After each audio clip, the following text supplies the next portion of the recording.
in response to Trump's recent threats of ground operations or the occupation of any point or territory of Iran, which is nothing more than a dream. We declare that American commanders and soldiers will make good food for the sharks of the Persian Gulf. Are you considering still putting boots on the ground, and would you do that without going to Congress? I just have lots of alternatives. Trump shrugs off Tehran's threats and keeps reaching for Iran's economic jugular.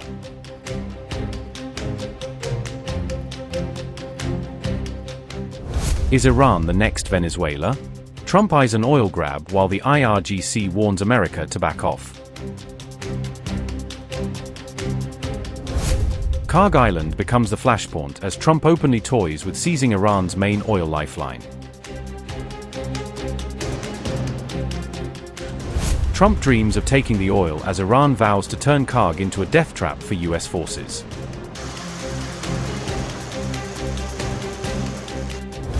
Global markets shudder as Trump's Iran war talk sends oil and stocks into fresh turmoil.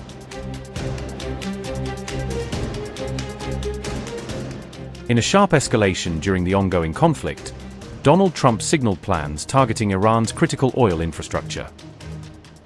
Trump said he preferred the idea of taking Iran's oil and considered seizing Kharg Island, the country's main export hub.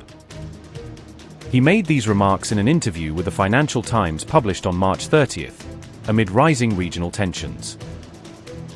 Trump compared the proposal to Venezuela, saying the United States would control oil resources indefinitely following leadership capture.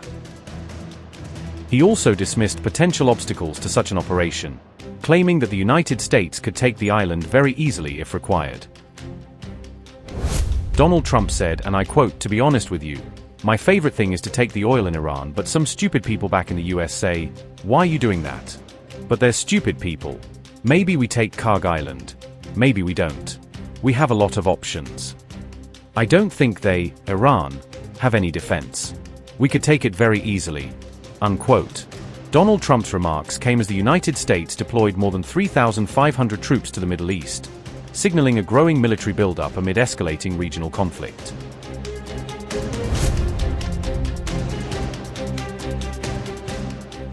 Donald Trump indicated that the decision to seize Kharg Island has not yet been finalized, stressing that it remains only one option on the table. He said the United States has multiple military and economic options in play, including the possibility of taking control of the strategically vital oil export hub. Trump also added that such a move might ultimately not go ahead, highlighting that there is still uncertainty and internal debate around authorizing any seizure. Analysts, however, have warned that capturing the island could sharply escalate the conflict with Iran and lead to significantly higher casualties for US forces and regional partners.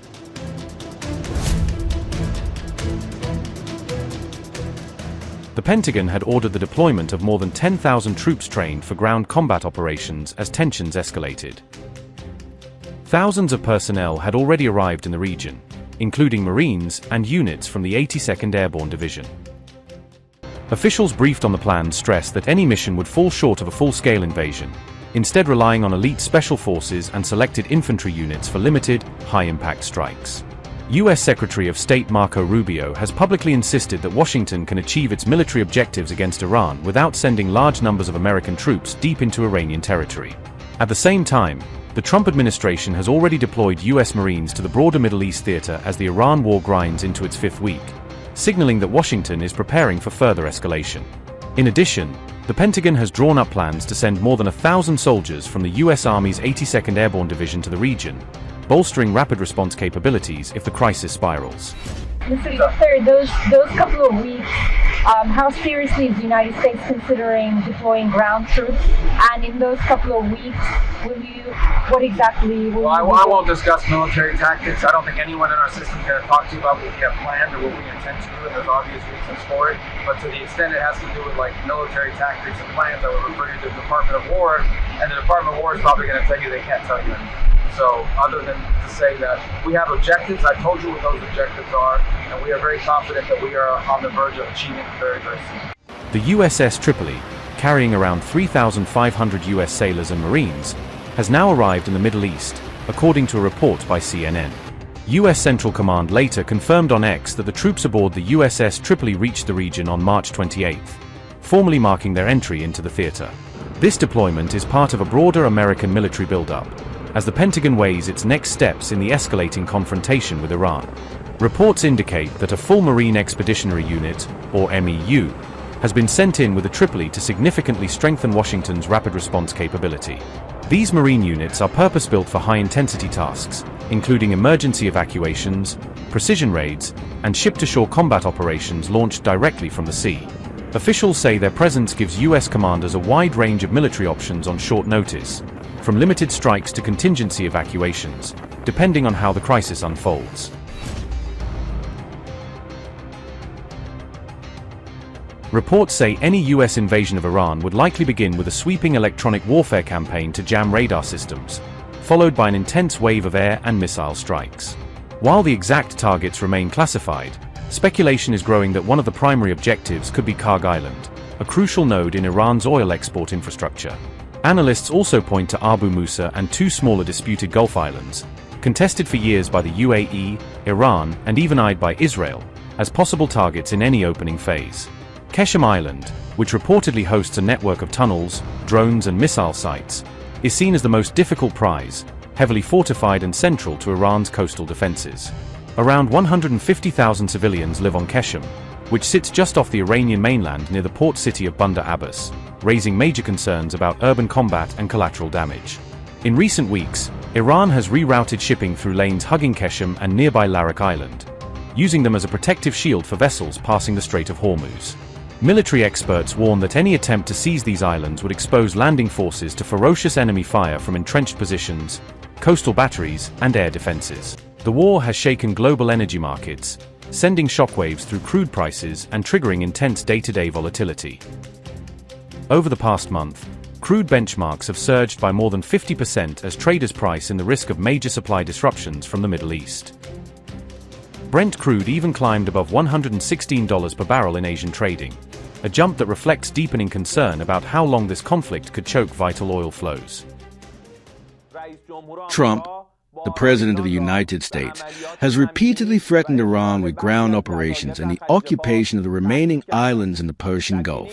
There is no doubt that the U.S. President, under pressure from the terrorist organization Mossad, and because of his background in the Epstein case, has become a plaything in the hands of the Prime Minister of the Zionist regime in the war and aggression against Iran. The President of the United States, who had become known as the most lying president among the countries of the world and has no intellectual or discursive stability whatsoever, is in no way trustworthy. Unfortunately, the American leadership has granted command authority over the armed forces to someone who, due to his imbalanced stances and dangerous and wrong decisions, has dragged the U.S. Army into the quagmire of death.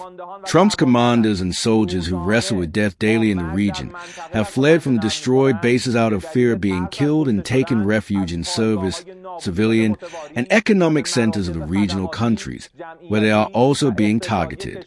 He and the senior commanders of the so-called American Army, from thousands of kilometers away from a battlefield, expect steadfastness from their commanders and soldiers on the front lines. Trump beats the drum of one issue loudly in the morning, only to retreat from it that same day. At one moment he speaks of negotiations, and hours later he decides to launch the war.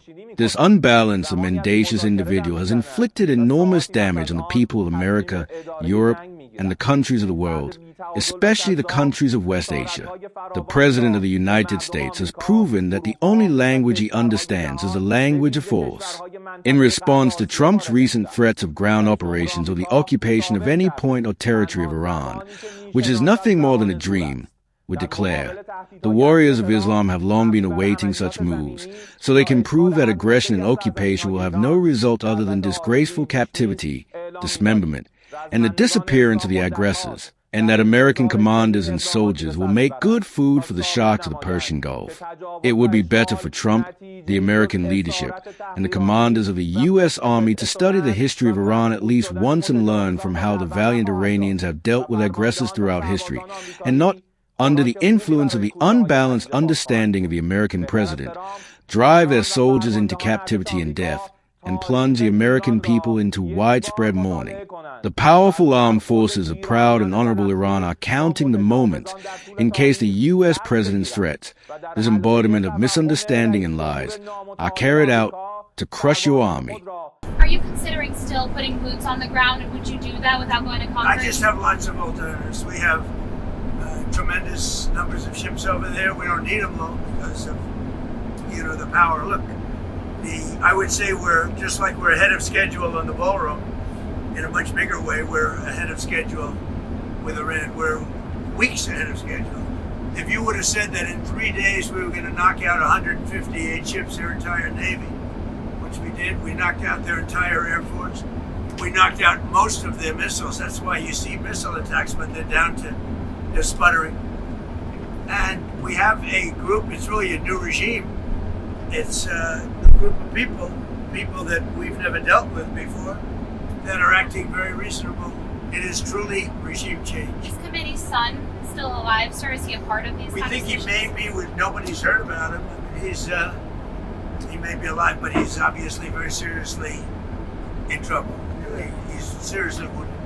You had offered that 15-point plan to Iran. Did they ever come back with Yeah, a they response? came back on What the did- 15-point What did plan. they say? They gave us most of the points. Why wouldn't they? And you make it sound like they made some concessions. Can you identify those? Well, they're agreeing with us on the plan. I mean, we asked for 15 things, and for the most part, we're going to be asking for a couple of other things. And just to prove that they're serious, they gave us all these votes. When I talked about 4 days ago a present, I said they gave me a present, but I didn't think I was at liberty to say what it was. What it was 8 plus 2. It's 10 massive boatloads of oil. And today they gave us another present. They gave us 20 boatloads of oil. That starts being shipped tomorrow. We're having very good meetings, both directly and indirectly, and I think we're getting a lot of very important points. Sir,